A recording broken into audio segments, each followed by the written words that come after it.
ये जादूगोड़ा माइन क्षेत्र है, इसमें यूरेनियम खनि है। जादूगोड़ा में जादूगोड़ा कहाँ है ना, उस रेडिएशन से इतना बुरा प्रभाव पड़ता है। इसका चलते मजदूर के साथ साथ 10 किलोमीटर रेशियो लोगों का विकलांग पैदा होता है, बच्चा हाइड्रोसिल होता है, चर्म रोग होता है। झारखंडी कोई जानवर नहीं है, अरे जानवर को भी जुल्म नहीं कर सकते हैं।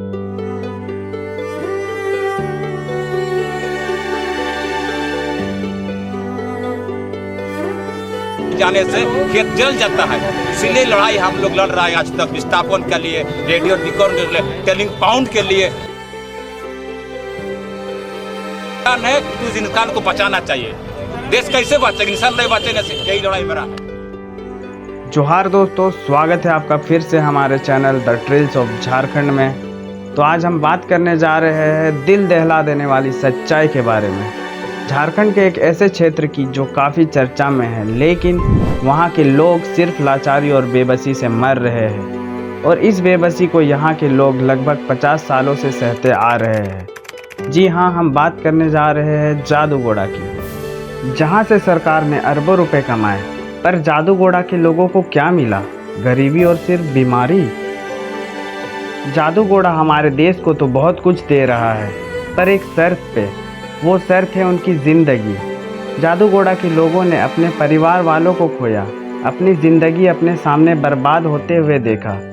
तो चलिए आज जानते हैं जादूगोड़ा के लोगों की दर्द और बेबसी से भरी कहानी को। झारखंड के जादूगोड़ा में एक जगह है जिसे कहा जाता है यूरेनियम का ग्रेवयार्ड, यानी यूरेनियम का कब्रिस्तान।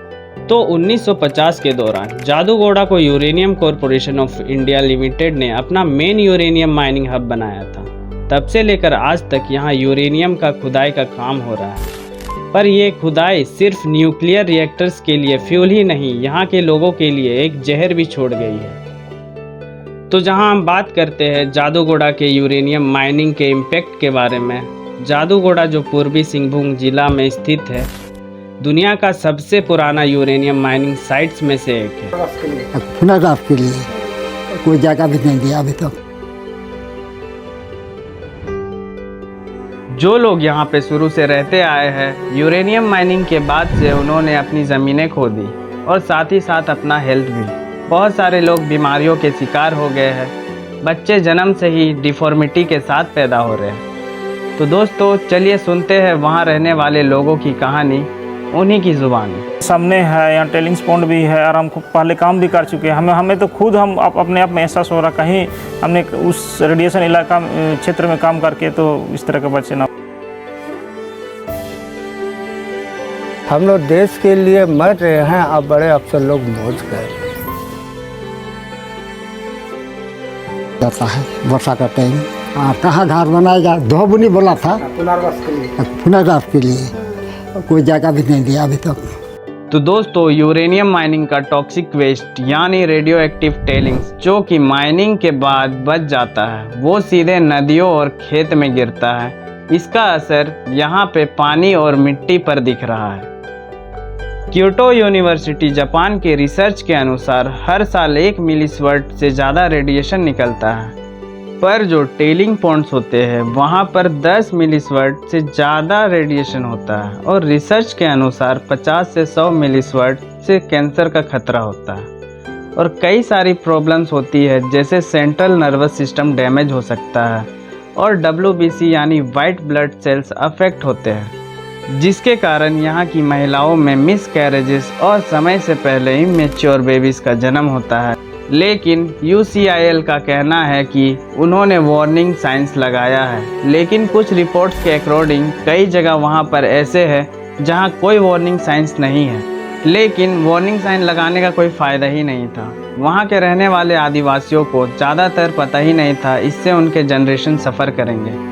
वहाँ के रहने वाले लोग ज़्यादातर यूरेनियम माइंस में काम करते हैं, जिसका एक मेन कारण है बेरोजगारी, और वहाँ काम करने वाले लोगों को कोई खास प्रोटेक्शन भी नहीं दिया जाता था, जिस कारण वे रेडिएशन के डायरेक्ट कांटेक्ट में आने लगे और काम के बाद वे घर जाते थे, उनके घर वाले उनके कपड़े धोते, जिस कारण सारे परिवार वाले रेडिएशन के चपेट में आने लगे और वहाँ के बहुत लोग रेडिएशन के चपेट में आ गए। ये सिर्फ एक हेल्थ क्राइसिस नहीं है, बल्कि एक इन्वायरमेंटल डिज़ास्टर भी है। रेडिएशन के कारण यहाँ की मिट्टी और पानी इतने खराब हो गए हैं कि लोग खेती भी ठीक से नहीं कर पाते। अगर कर भी लेते हैं, वहाँ उगाए जाने वाली क्रॉप से भी रेडिएशन उनके शरीर में प्रवेश कर लेती है। कुछ लोगों का कहना है कि जब 1997 में UCIL ने उनसे उनका ज़मीन खरीदा था, तब वहाँ के लोगों को दूसरे जगह पर बसाने का बात किया गया था। लेकिन आज भी सैकड़ों परिवार टेलिंग पॉन्ड्स के पास रहा करते हैं। जादूगोड़ा के लोग बरसों से अपनी आवाज़ उठा रहे हैं, लेकिन उनकी आवाज़ को कभी सही तरीके से सुना ही नहीं गया। आज भी लोग इंसाफ की मांग कर रहे हैं, पर क्या उन्हें कभी इंसाफ मिल पाएगा? यूरेनियम माइनिंग से एनर्जी का प्रोडक्शन तो हो रहा है, पर इसका कॉस्ट क्या है? जादूगोड़ा के लोग जो पहले जिंदा दिल और खुशहाल ज़िंदगी जीते थे, आज अपने भविष्य को लेकर डरे हुए हैं। लेकिन क्या हमारा भारत सरकार इसके लिए कुछ कर रहा है? तो इसका कोई जवाब है ही नहीं। इसीलिए क्योंकि वहाँ पे उनको सब कुछ मिल रहा है बिना कुछ दिए, क्योंकि उन गरीब मासूम लोगों को क्या ही पता है कि इससे उनकी सिर्फ एक नहीं बल्कि कई जनरेशन अफेक्ट होने वाली है। हम सब जादूगोड़ा के लिए कुछ कर तो नहीं सकते, पर जादूगोड़ा और वहाँ के लोगों के लिए एक आवाज़ उठा सकते हैं सोशल मीडिया के ज़रिए, क्योंकि कोई भी इतने सालों से उनके लिए खड़ा नहीं हुआ। आज तक सिर्फ लोग आते हैं, उनसे सवाल पूछते हैं और उनका लाइफ पहले जैसा ही हो जाता है। विकास तो हो रहा है हमारे देश का, लेकिन एक कीमत देकर।